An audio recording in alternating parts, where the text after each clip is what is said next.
माझ्यासोबत श्री डॉक्टर निकाळजे आहेत। त्यांनी निवडणूक आयोगाला जे शिफारस केली होती त्याबद्दल त्यांचे एक मनोगत व्यक्त करतात।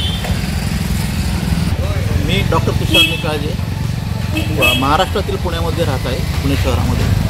मी एक निवडणूक विषयाचा संशोधक असल्याने भारतीय निवडणूक आयोगाला वर्ष 2022मध्ये म्हणजे जानेवारी ते ऑक्टोबर 2022 पर्यंत मी काही सूचना पाठवल्या होत्या की निवडणूक प्रशासन व्यवस्थेमध्ये दुरुस्त्या कशा व्हाव्यात आणि कोणकोणत्या व्हाव्यात। यामुळे भारतातील 92 कोटी मतदार असतील किंवा 53 लाख पोलीस, आर्मी आणि नियुक्त केलेले शासनाचे कर्मचारी असतील तर त्यांचा प्रवासही या मतदानाच्या अनुषंगाने सुखकर व्हावा, मतदान प्रक्रिया सोयीस्कर व्हावी या संदर्भात मी प्रस्ताव पाठवला होता। त्यातील यावेळेस जो त्यांनी प्रस्ताव केलेला आहे आणि ट्रायल बेसिसवर सुरू केलेला आहे तो असा आहे की कोऑपरेटिव्ह सोसायटीमध्ये मतदान केंद्र स्थापन केलेले।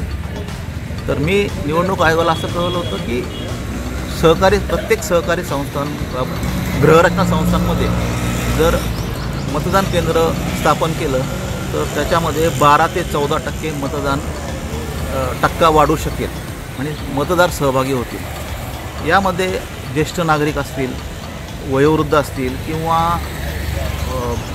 आजारी व्यक्ती असतील किंवा दिव्यांग व्यक्ती असतील यांना सहजरित्या म्हणजे ते मतदान करता येणं शक्य होईल कोऑपरेटिव्ह सोसायटीमध्ये।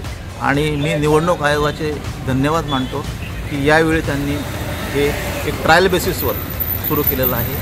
पुन्हा एकदा निवडणूक आयोगाचे धन्यवाद, आभार।